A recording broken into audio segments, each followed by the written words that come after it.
कांग्रेस की एक रैली में आए हुए हैं जिसका नाम जवाब दो हिसाब दो है।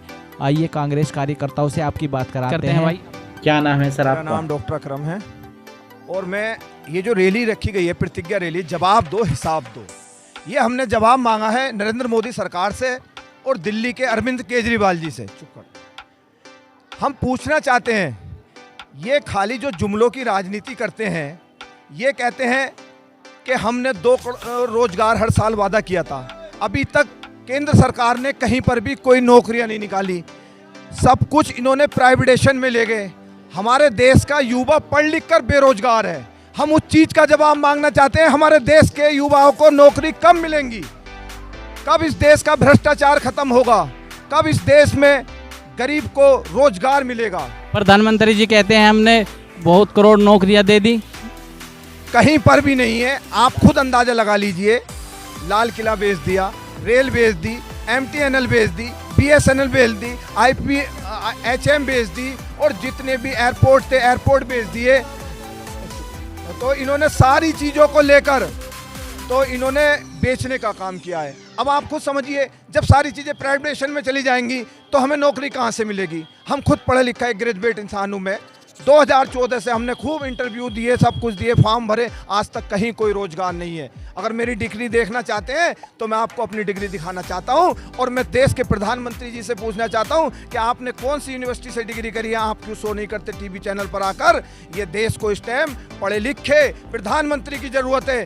देश की जनता, युवा सब जाग चुके हैं। आप देख चुके हैं कितना जनसैलाब कांग्रेस के एक प्रदेश अध्यक्ष के लिए है। अगर देश के जब राहुल गांधी कहीं निकलते हैं तो वहाँ पूरा सैलाब आ जाता है। लोग चाहते हैं देश के अंदर बदलाव हो, युवा चाहता है देश के अंदर। क्यों? क्योंकि देश के अंदर राहुल गांधी एकमात्र ऐसी आवाज है जो गरीबों की, मजलूमों की, यतीमों की, कुचलुओं की, रेड़ी पटरी वालों की, गरीबों की हक की आवाज बनकर पार्लियामेंट में आवाज उठाते हैं। राहुल जी पूछते हैं कि अडानी के 20,000 करोड़ रुपए कहां से आए, तो उन पर तुरंत मालहानि का दावा कर उनकी सदस्यता रद्द कर दी जाती है। आज तक बीजेपी के नेता इतने बड़ बोलते हैं, प्रज्ञा ठाकुर है और बहुत से ऐसे नेता हैं जो अब शब्द मुसलमानों के प्रति बोलते हैं, अल्पसंख्यकों के प्रति बोलते हैं, दलितों को मारा जा रहा है, कुचला जा रहा है। उनकी आवाज अगर कोई देश के अंदर उठा रहा है तो राहुल गांधी है। इसलिए देश की जनता का एक चहीता चेहरा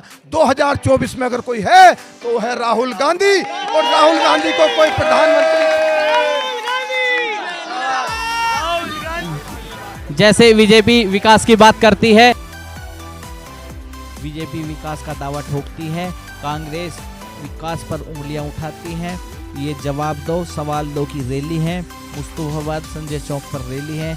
आइए अभी हमने कांग्रेस के कई कार्यकर्ताओं से बात की और भी कार्यकर्ताओं से और नेताओं से बात कराते हैं और चलो देखते हैं। और मैं ये सब मैं पहले ये सवाल करना चाहता हूँ कि जैसे कि ये बीजेपी सरकार, जब तक ये बीजेपी सरकार रही तो यहाँ पे हम भाई भाइयों को लड़वाई क्यों? ये लोग हिंदू मुस्लिम करवाते हैं, ये सारे इन लोगों ने खूब करवाया, हिंदू मुस्लिम, ये RSS वालों ने खूब ये सब कराया। एक तरफा वोट मिले, इन लोगों ने एक तरफा वोट के चक्कर में इन लोगों ने भाई भाइयों को आपस में बिगाड़ा, क्योंकि धर्म के चक्कर में इन लोगों ने आपस में हम लोगों में लड़ाइयाँ करवाई। ठीक है, और ये जब तक कांग्रेस पार्टी ने आ जाए, ईसा जब तक कांग्रेस पार्टी थी आज तक कोई ना किसी का हराम पैसा गया था, ना कोई रिश्वत गई थी।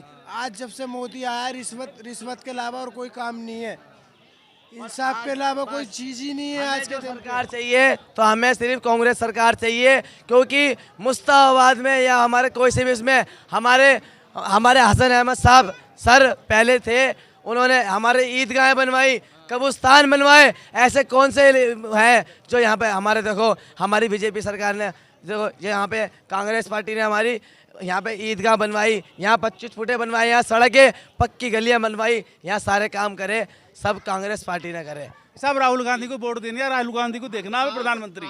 ठीक है जी, और तू सुन बात सुन ले। हाँ मैं अच्छा जी, सत्य दुनिया भर की बात नहीं कर रहे, राहुल गांधी है हमारे पसंद। आपका नाम से आपका क्या नाम है? मेरा राहुल तोमर। तो मेरा नाम मोहम्मद यामीन है जी। मोहम्मद यामीन जी, जैसे आपने कहा राहुल को वोट दीजिए, तो क्यों दीजिए? हाँ, हम परेशानी इस मारे कह रहे हैं जी, किस चीज़ की परेशानी? हर चीज़ की परेशानी है। विकास तो बहुत हो गया हमारे हिंदुस्तान के अंदर। ऐसा विकास कभी बीजेपी सरकार बोलती है कि ऐसा विकास अभी हुआ ही नहीं कहीं, कभी किसी भी सरकार ने नहीं किया। तो बीजेपी सरकार बहुत ही रोले शोले से विकास की बात करती है। क्या आप इस बात को मानते हो? भाई रोजगारी के ऊपर है भाई, बहुत परेशान है।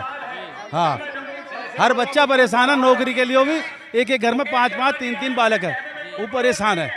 जब कांग्रेस की सरकार है ना, तो दोनों थैलों में केले की थैली लावे ये मुस्तफाबाद वाले। तो जैसे राहुल गांधी जी यहाँ पर आए थे, इसीलिए 2024 में राहुल गांधी को लाना चाहते हो आप? राहुल गांधी को लाना चाहते हैं भाई। क्यों? हाँ, अच्छे काम करेगा। कांग्रेस सरकार, बीजेपी तो कहती है कांग्रेस सरकार ने 70 साल में कुछ किया ही नहीं। नई उम्र का पट्टा है, बढ़िया लड़का। हाँ, तो पट्टे को लाके क्या, पढ़ा लिखा आदमी है भाई। जैसे पट्टे को लाना है तो क्या कुश्ती क्या आपने भी पट्टे की बात की है, क्या कुश्ती का इरादा है? हैं? जैसे आपने कहा बढ़िया पट्टा है, तो पट्टे का क्या कुश्ती का इरादा है? हाँ जी, बढ़िया। मोदी जी से कुश्ती है? मोदी जी से कुश्ती होगी? बिल्कुल, कुश्ती तो आगे निकलेगा भाई, राहुल गांधी जीत जाएंगे गांधी आगे निकलेगा जी, 2024 में जीत जाएंगे। हाँ बिल्कुल, अल्लाह का वाले बिल्कुल जाएगा, भागा हुआ। सभी ने अपनी बात रखी और अपनी बात कही। आइए ओपन न्यूज़ की तरफ से मैं राहुल तोमर